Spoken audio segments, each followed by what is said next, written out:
This presentation is about heart blocks, and my name is Beth Surratt. I am the STEMI coordinator for SSM St. Joseph West Hospital. There are several types of heart blocks: first degree, second degree type 1, second degree type 2, and third degree heart block. Let's review the anatomy of the heart. We have the SA node, which is located in the right atrium, and the atrioventricular node, also located in the right atrium. As you see noted, there is the bundle of His and the left and right bundle branches on the right and left ventricle, as well as Purkinje fibers. This slide gives you a little bit of a refresher of your intrinsic rates for each area. The SA node gives you about 60 to 100 beats per minute, as the atrioventricular node goes from 40 to 60 beats per minute. These nodes are located in the atria.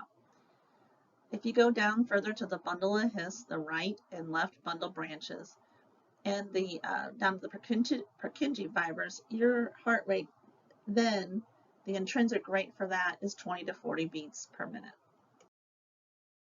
Let's first review what normal sinus rhythm is. Normal sinus rhythm is a regular rhythm with a heart rate of 60 to 100 beats per minute. There is a P wave for each QRS. The PR interval is between 0.12 and 0.20 seconds, and the QRS is less than 0.12 seconds. To review the AV node function, the AV node is the backup pacemaker. It slows conduction, allowing for ventricular filling, and it's the gatekeeper to protect ventricles from excessive impulses. This slide here just kind of visually demonstrates where a heart block occurs, as you can see noted in this diagram. This slide is a demonstration of first degree heart block. As you go through determining what heart blocks are which, on the questions to the left in the column are what you're going to ask yourself as you review every rhythm. First of all, in column 1, is the rhythm regular or irregular? In first degree heart block, the rhythm is regular. The second question is, identify the atrial and ventricular rates. Any rate determines underlying sinus rhythm in this view. Is there a P wave before each QRS? Yes, in this slide, there is one P wave for every QRS. The P waves are uniform in appearance in first degree block. Is the PR interval within the normal limits? Yes, the PR interval is consistently greater than 0.20 seconds. And finally, is the QRS narrow or wide? Are the T waves the same? The QRS in this example is less than 0.12 seconds. It is normal and it is narrow. Therefore, you have first degree heart block. Let's review the symptoms and treatment of first degree heart block. Symptoms may be asymptomatic. They can have nausea, vomiting, or chest pain. Treatment may not be required with this type of heart block. The patient may not even know that this is their underlying rhythm. Basically, you treat the symptoms and generally require prolonged monitoring of the EKG in or outside of the hospital setting. As you look at this rhythm strip, ask yourself the questions. Is the rhythm regular or irregular? This one is regular. Identify the atrial and ventricular rates. Is there a P before every QRS? The answer is yes. Is the PR interval within normal limits? The answer is yes. This is first degree heart block. Second degree heart block type 1, which is also referred to as Mobitz 1 or Wenckebach. Second degree heart block. Again, the questions are to the left. Ask yourself, is the rhythm regular or irregular? The atrial rhythm is regular. The ventricular rhythm, in this case, is irregular. Identify the atrial and ventricular rates. Is there a P wave before each QRS? On this instance, there are more P waves than QRS complexes. The QRS complexes are getting dropped. Is the PR interval within normal limits? As you see noted here, the PRs are progressively lengthened until there is a QRS that is dropped. And is the QRS narrow or wide? Are the T waves the same? In this example here, the QRS is less than 0.12 seconds. It is normal and the QRS is narrow. Therefore, second degree heart block type 1. Let's review second degree heart block type 1, symptoms and treatment. The person may be asymptomatic, especially with athletes or patients with no structural heart disease.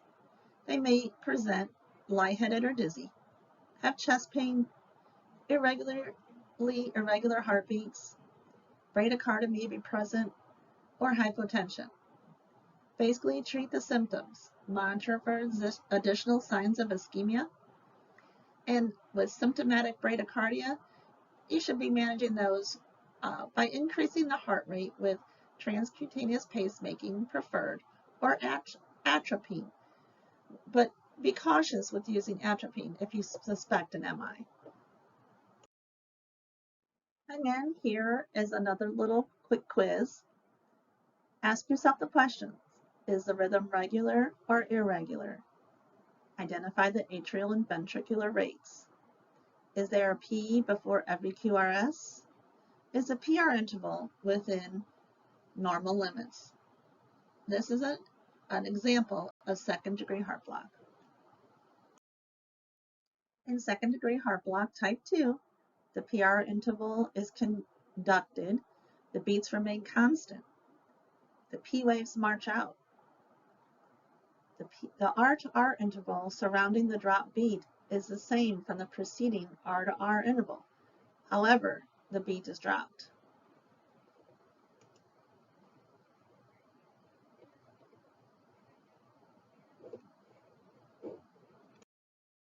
Second degree heart block type 2 usually is a result of structural damage, ischemia causing a failure in the conduction system at or below the bundle of His. You have a narrow QRS. A block within the bundle of His is approximately 20% of the time.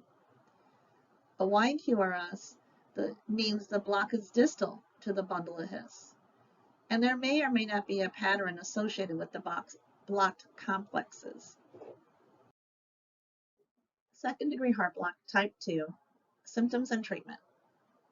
The symptoms may be asymptomatic, but it's very rare with a second degree heart block type 2. They are lightheaded or dizzy.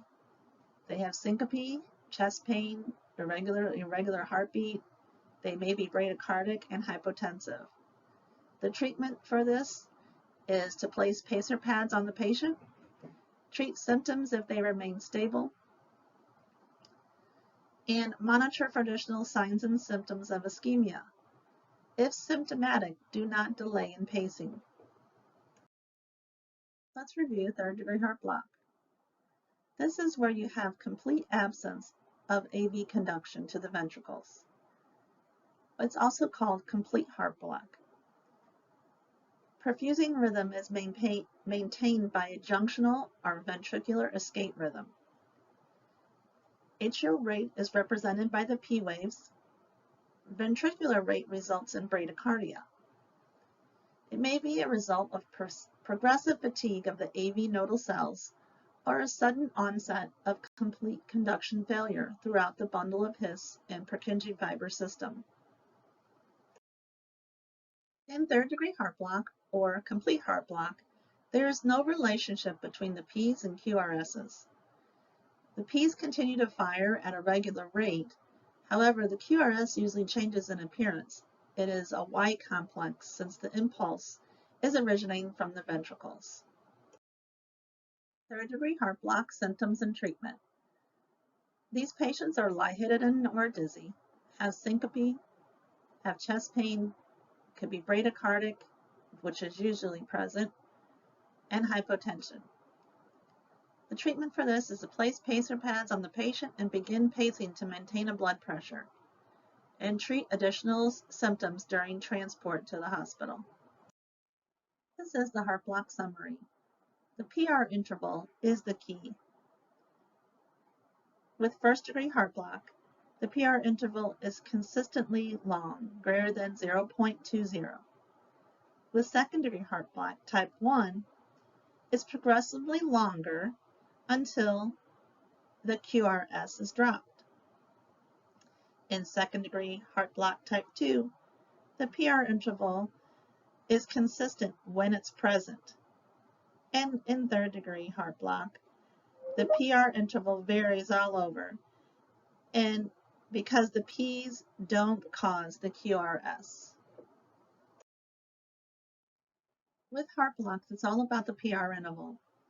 First-degree heart block, the PR interval is consistently long, greater than 0.20 seconds. In second-degree type 1, the PR interval is progressively longer until the QRS is dropped. In second-degree type 2, the PR interval is consistent when present.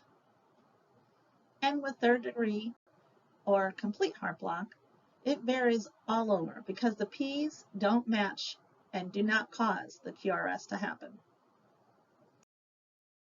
In this slide, this is the heart block algorithm. As you go down to determine what type of heart block you have, I will pause here so you can read the slide.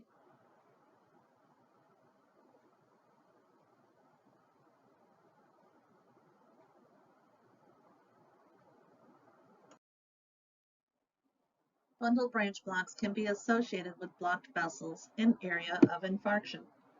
The two main coronary arteries are the left main and right coronary artery. The left main coronary artery supplies blood to the left side of the heart muscle, the left ventricle, left atrium. The left main coronary divides into branches. The left anterior descending artery branches off the left coronary artery and supplies blood to the front of the heart on the left side. The circumflex artery branches off the left coronary artery and encircles the heart muscle. The artery supplies blood to the outer side and the back of the heart. The right coronary artery supplies blood to the right ventricle, the right atrium, and the SA and AV nodes, which regulate the heart rhythm. The right coronary divides into similar branches, including the right posterior descending artery and the acute marginal artery, together with the left anterior descending artery, the right coronary artery. This helps supply blood to the middle or the septum of the heart. The next few slides that I have to follow are examples of EKG strips so you can test your skills. Here's your first set of examples. Go ahead and test your skills.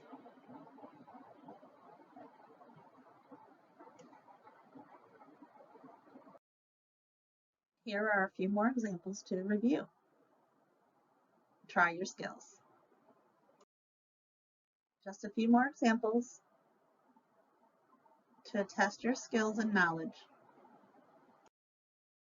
And this, of course, is the most concerning of all heart blocks. Remember that practice makes perfect.